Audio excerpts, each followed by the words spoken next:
Hello Clicks fans and welcome to another episode of CritHitClix.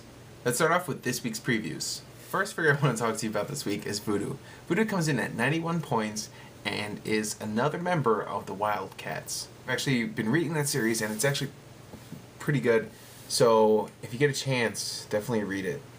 Let's look at what special power she has. She has on her damage a special power that says Voodoo and adjacent friendly characters ignore opposing characters' use of shape change and super senses. So that's a great ability that will boost up your team's ability to hit those people. This Voodoo has a very interesting power on her speed. It says that Voodoo can use mind control. When she does, modify her attack value by +2, and the target character is not required to be within range or line of fire if she previously hit it with a mind control. So that's just a really, really good ability. I mean, if she hits people with mind control, she gets her +2, and then from there she can move on and continue to mind control other characters. And she doesn't even have to be within range or line of fire. I mean, once you hit a character with mind control, now Voodoo is a permanent threat to that character, no matter where they are on the board.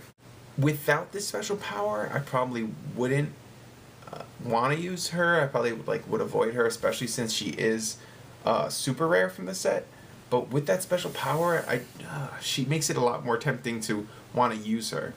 I'm going to rate this Voodoo 3 Demented Kittens out of 5. The next figure I want to talk to you guys about is Mr. Zaz. I actually have no clue how to say his name, but I'm assuming it's Zaz or something along those lines. Just never seen a name with so many Z's before. And I don't know why you would address him by Mr. I feel I don't know, I don't really call too many crazy serial killers Mr. But, whatever. I thought it was just Zaz. Anyway, it's Mr. Zaz. And, I mean, considering that he's just a crazy human guy, his diet was actually pretty good. He's really cheap, and he has stealth and Blade Skull's fangs, and later on he gets exploit weakness and his dial, and I think it's very simple, especially since he is, just a crazy serial killer. I actually like the name of his powers. His Blade Skull's fangs is called Slash, Stab, Slice. I don't know why I think that's funny. And his exploit weakness is killing the zombie. It says each time Mr. Zaz damages an opposing character, place a tally token on Mr. Zaz's card.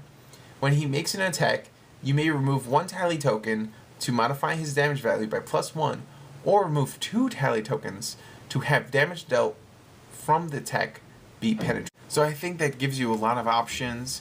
I mean, you send him as a 45-point harasser to possibly do damage to smaller characters, maybe smaller tanks characters, and if you build up those tally tokens, you can, have a much higher damage value and attack. And I think on his third click, when he has 10 attack and exploit weakness, if you could boost up the damage, I think that'd be devastating, especially since he has flurry.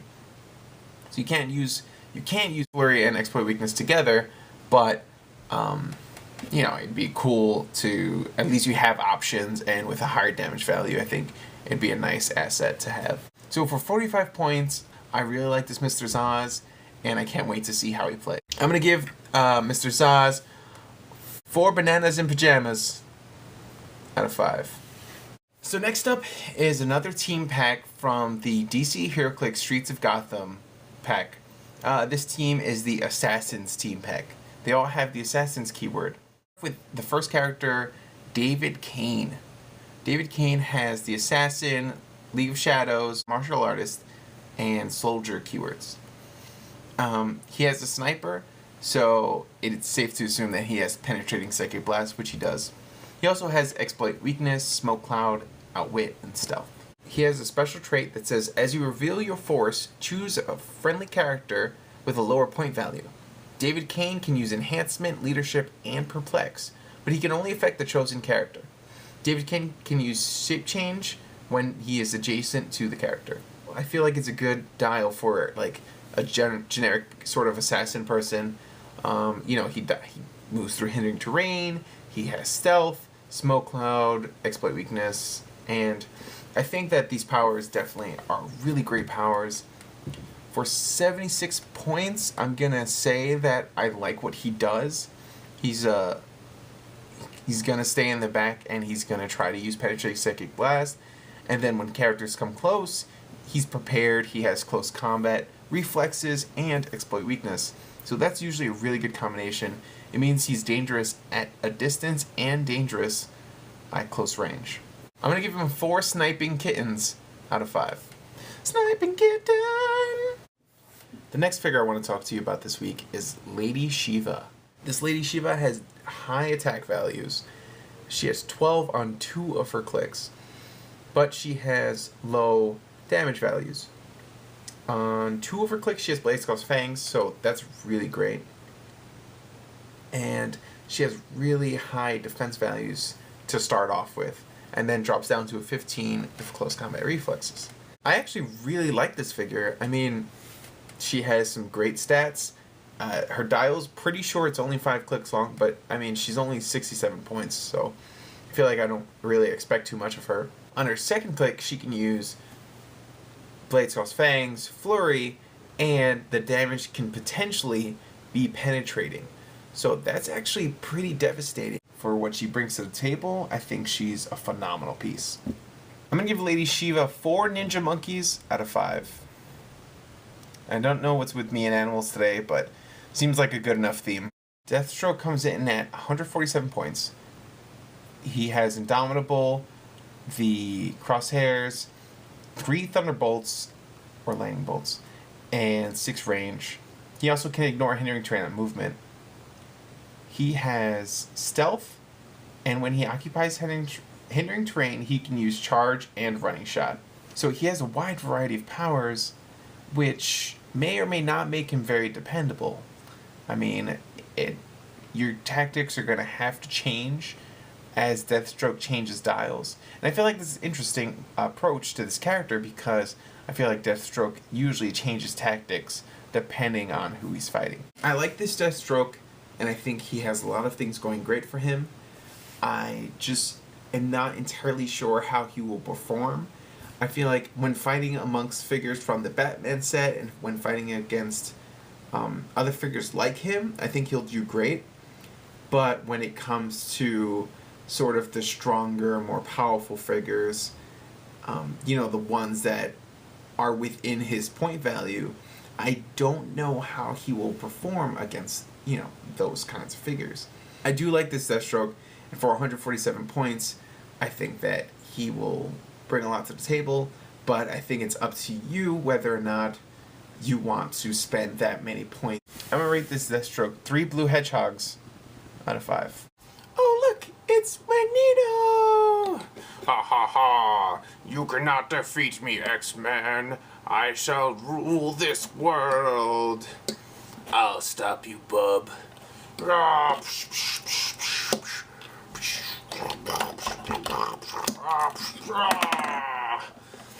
Wolverine, did you forget that your bones are made of metal? Ha ha ha ha ha ha. I guess it's up to me then.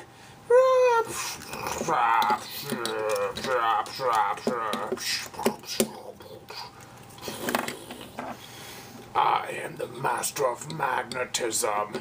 No one can defeat me. I think I can. Oh no, not you, Spider-Man! Yes, it's me, Spider-Man!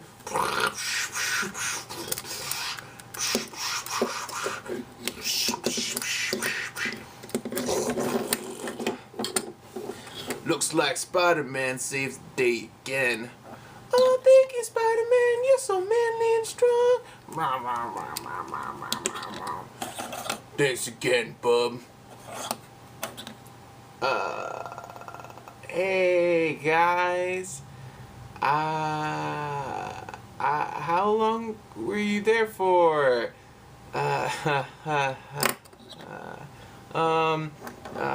It's time for comic book. It's time for comic book team of the week.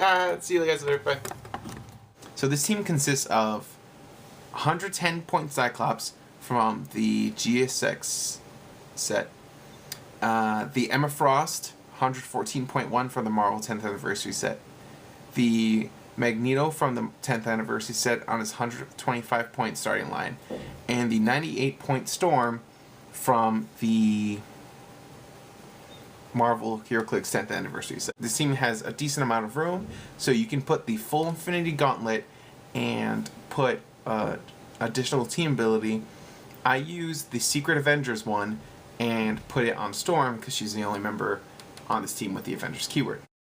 So let's talk about this Cyclops. I really like this Cyclops, and I know he came out a while ago, but I think that he's still a really great Cyclops. He starts off with running shot, willpower. He has the crosshair symbol and starts off with 4 damage. He also has leadership, and when any character uses the X-Men team ability, you heal 2 damage instead of 1. So that's great bonus to the X-Men team ability and definitely makes it a lot better. He has penetrating psychic blast, ranged combat expert.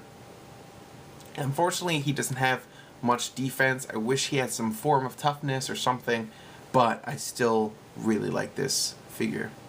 He also has a special ability on his attack that says he can use Force Blast. When he uses Force Blast, after actions resolve, if his target's defense value is now 16 or less, he deals damage to his target equal to half of his d6 roll for Force Blast. So I like that. That's a cool creative way of representing his concussive blast, and I'm just going to have to say that I think Cyclops is a great figure.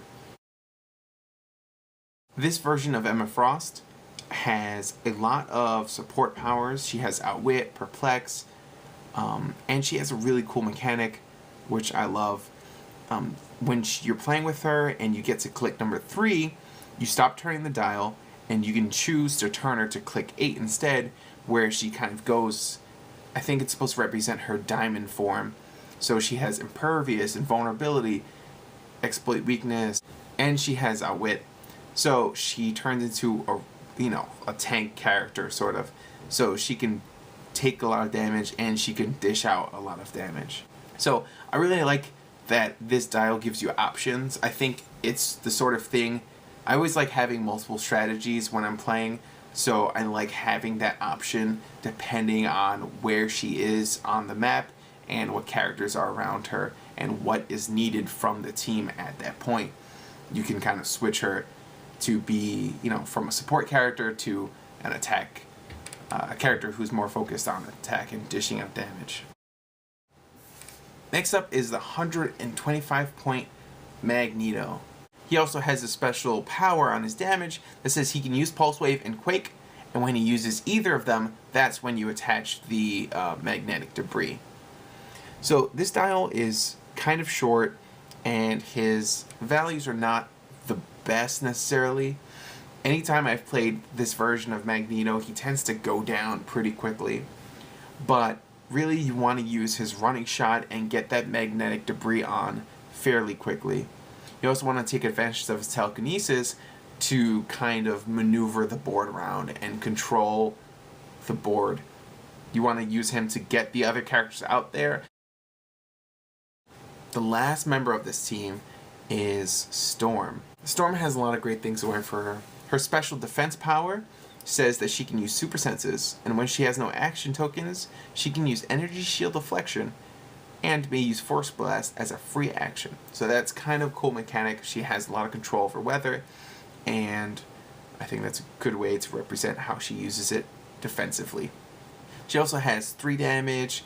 She has some close combat expert because it is known that Storm has been a pretty good fighter. She also has ranged combat expert, penetrating psychic blast, pulse wave, running shot. I really like this Storm, and I think that she does a lot of great things and that she brings a lot to the table. For this team, I would say to have Cyclops and Storm be your main attackers, use Emma Frost as support, and use Magneto for mobility. I think you should also try to take into account that Emma Frost can change her styles and change her tactics if needed, so she can definitely jump in there and help out Cyclops or help out any of the other characters if they're facing a really strong opponent at the time. I would most likely try to attach the Infinity Gauntlet to either Storm or Magneto, and that would definitely help to balance out the team and make it more competitive.